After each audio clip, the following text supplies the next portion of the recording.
ខ្ញុំនឹងធ្វើដំណើរចេញពីទីក្រុងភ្នំពេញទៅខេត្តកំពតដោយជិះម៉ូតូ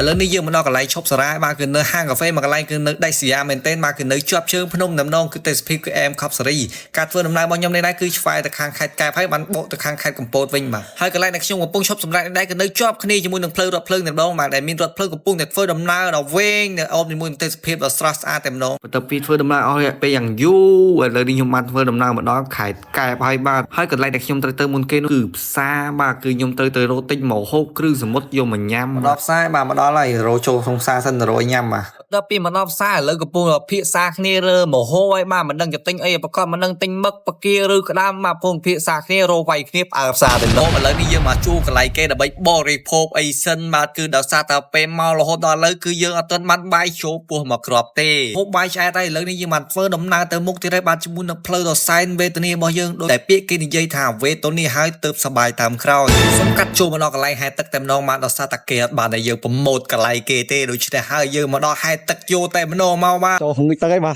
ឈប់មិនមើលហើយអត់ចុច follow អញ្ចឹងចុច follow ម្នាក់មួយទៅដើម្បីបានមើលវីដេអូក្រោយៗទៀតអរគុណច្រើន No ចង់សាទឹកផ្លៃនំទៅជាក់បណ្ណាស្រាវនេះអូជាក់ស្រាប់វិញឆ្លៃ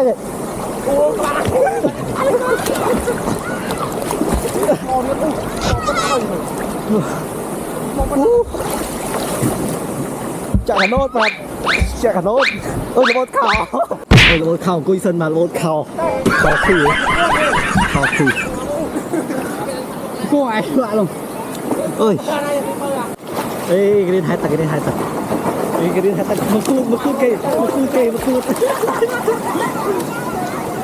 ទឹកជ្រោះហើយដូចទឹកជ្រោះធ្លាក់លើភ្នំហ៎អីយ៉ាតែកលអើយនេះទឹកខោ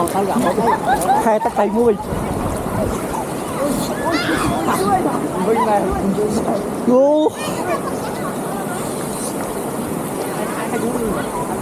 ខែទឹកដៃមួយបាទ